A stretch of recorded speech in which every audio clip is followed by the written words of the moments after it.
السلام عليكم ورحمة الله وبركاته. ازيكم يا شباب؟ عاملين ايه؟ يا رب تكونوا بخير. معاكم احمد زاهر، والنهارده هتكلم عن واحدة من اهم المفاهيم اللي كل مبرمج لازم يكون فاهمها، وهي التايم كومبلكسيتي. الموضوع ده بيجاوب على سؤال مهم جدا، وهو ان الكود بتاعي سريع ولا بطيء، ولو البيانات عندي كبرت هيستحمل ولا هينهار. في الفيديو ده هنفهم الفكرة ببساطة، وهنشوف امثلة حقيقية، وهنحلل الاكواد خطوة بخطوة مع بعض. يلا بينا نبدأ. هنيجي هنا على اول حاجه، وبيقول لي ان الزمن اللازم لتنفيذ خوارزميه معينه. يعني ايه بقى؟ يعني الوقت اللي انا باخده عشان انفذ الخوارزميه بتاعتي. تاني حاجه بيقول لي يعتمد على طول المدخلات وعدد العمليات اللي بتتنفذ.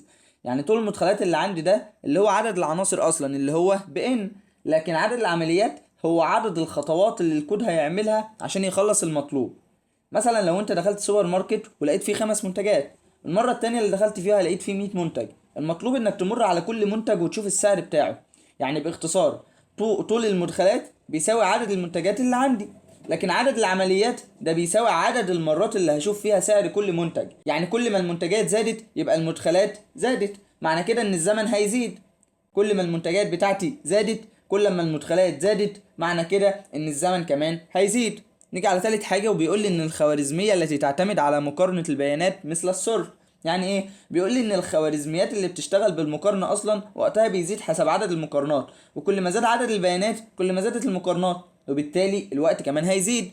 يعني ايه؟ يعني دلوقتي انا كل ما عدد المقارنات زاد عندي، كل لما الوقت بتاعي هيزيد. طيب هنيجي هنا بيقول لي على الرابعه، بيقول لي ان زمن التنفيذ يعتمد على عدد المقارنات اللي بيتم تنفيذها، وده لسه متكلمين عنه في الخطوه الثالثه. ان عدد المقارنات كل لما بيزيد، الوقت اللي انا بستغرقه عشان اخلص كل العمليات اللي عندي بيزيد. معنى كده ان كل لما عدد المقارنات زاد كل لما الوقت بتاعي هيزيد. طيب هنيجي على خامس حاجة والأخيرة، بيقول لي او في الان تعني ان الوقت اللازم لتنفيذ الخوارزمية ان. يعني ايه اصلا؟ بيقول لي ان الوقت اللازم لتنفيذ الخوارزمية هو ان ده اللي هو ايه اصلا؟ اللي هو عدد العناصر. هنا لو استخدمت واحد معنى كده ان الكود هيتنفذ مرة واحدة. طيب نيجي نشوف بعد كده. اول حاجه عندي وهي بيقول لي الكونستانت تايم او الاو اوف ال1. يعني ايه دي؟ بيقول لي ان الخوارزميه بتتنفذ في نفس الوقت مهما كان حجم البيانات الداخله، يعني وقتها ثابت. مهما كان حجم البيانات الداخله مش هيأثر ان الوقت يزيد او يقل. دي اول واحده معانا. هنيجي هنا على الاو لوغاريتم الان. يعني بيقول لي ان مع كل خطوه الوقت بيزيد بشكل بطيء. مع كل خطوة أنا باخدها الوقت اللي عندي هيزيد بس بشكل بطيء. هنيجي هنا على الأو وفي الأن، بيقول لي إن عدد العمليات يتناسب مع حجم البيانات الداخلة. يعني لو البيانات الداخلة عندي اتضاعفت وقت التنفيذ هيتضاعف. يعني باختصار الوقت بيزيد بنفس زيادة حجم الانبوت اللي عندي. طيب هاجي هنا على الأو للأن لوغاريتم إن. ده مزيج بين الزمن الخطي والزمن اللوغاريتمي. يعني إيه أصلا؟ طيب احنا هنعمل حاجة حلوة، تعالوا نقسمها لنصين. هاخد الان الاولى دي لوحدها، وهاخد اللوغاريتم ان دي لوحدها. طيب تعالوا نتكلم عن كل واحدة. تخيل عندك مجموعة عناصر، والخوارزمية دي بتقسمهم لنصين. انا مثلا عندي مجموعة عناصر، الخوارزمية اللي عندي بقسم العناصر دي لنصين كل شوية. يعني عملية تقسيم اصلا مستمرة، دي بتاخد اللوغاريتم ان. طيب خلصنا منها، هنيجي طيب على الان.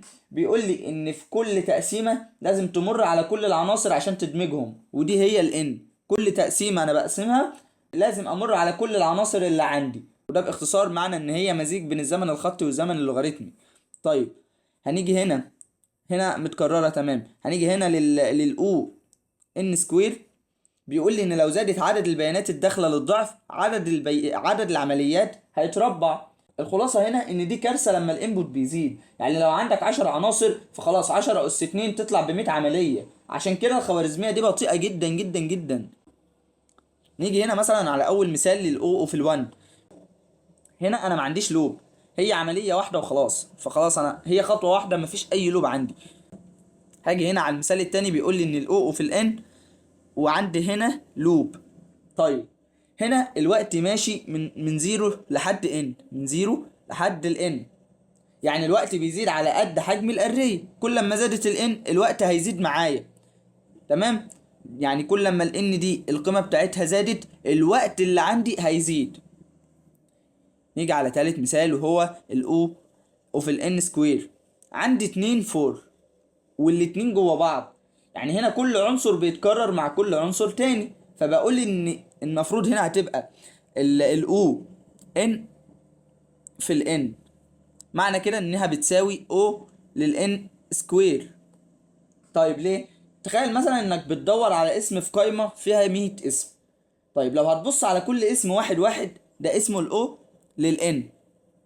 ده لو هتبص على كل اسم لوحده، وده اللي هي المفروض اصلا اللينير سيرش اللي احنا اتكلمنا عنها.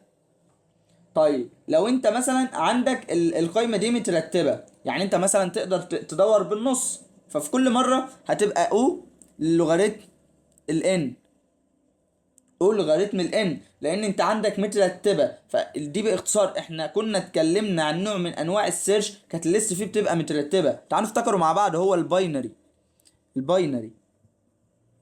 طيب يعني انت دلوقتي كل الاسماء لو مترتبه هتقدر تدور بالنص، فخلاص في كل مره هتبقى او لوغاريتم الان. طيب نيجي هنا على المثال اللي عندي، هنا بيقول لي ان الاو لوغاريتم الان. الكود ده بيستخدم خوارزميه الباينري سيرش عندي، وعند الان دي هي عدد العناصر، وعند الاكس هنا ده العنصر اللي انا بدور عليه، وعندي اولا دي ليست مترتبه. طيب ايه اللي بيحصل هنا الالجوريزم ده نفس اللي شرحناه في الباينري سيرش بالظبط. انت بتجيب الميد او المنتصف، وبعد كده بتمشي بنفس الطريقه، بتجيب المنتصف لحد ما تشوف العنصر بتاعك اللي انت بتدور عليه فين. ودي باختصار الاو لوغاريتم الان. وبكده نكون خلصنا محاضرة التايم كومبلكسيتي، وان شاء الله هنزل لكم الملف ده في جروب الشرح، وجروب الشرح ان شاء الله هسيب لكم اللينك في وصف الفيديو ده. والسلام عليكم ورحمة الله وبركاته.